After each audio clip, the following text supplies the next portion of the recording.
केकरा से ले हम सवार भतारे है होली के बाद। तो भाई सब लाकर के लिए बिल्लू के धमाकेदार होली कॉमेडी वीडियो को पूरा अंत तक देखबो तो हंसते हंसते पेट फूल जाता। वैसे पहले यही सोचना ये वीडियो कोई भी दिल दिमाग पर नहीं लियो, ये वीडियो सिर्फ मनोरंजन खातिर बनाल गेल छे। चलो भाई सब के बिना बकचोदी कर वीडियो को स्टार्ट करे छिए।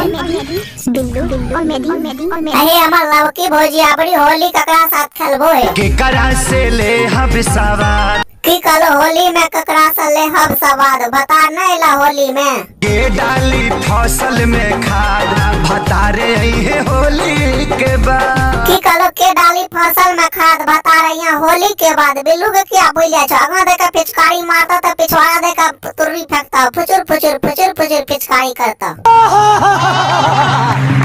यही नहीं अभी और सुनिए। ए भौजी ई बात बता होली में तोहर देवर जी कहां छ होली खेले रे बौआल घोड़े छो।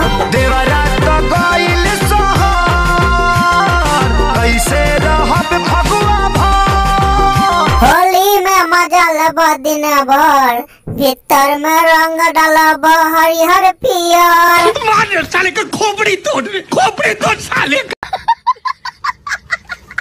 ए भौजी तोहर बिल्लू के पिचकारी के याद नहीं आबै छ कहियो की पल पल आवेला याद की कलो पल पल आबै छ होली में याद आबै छ ताबड़िए होली में तोहर सामान में पिचकारी आर पार के देबे ते के बाद तो याद नहीं था।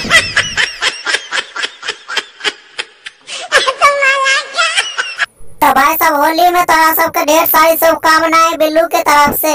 तो ये वीडियो तो सबको कहिए तो बढ़िया लगा तो वीडियो को लाइक करके चैनल को जरूर सब्सक्राइब कर दियो। तो मिले दोसर वीडियो में आए के लिए इतना ही। Thanks for watching.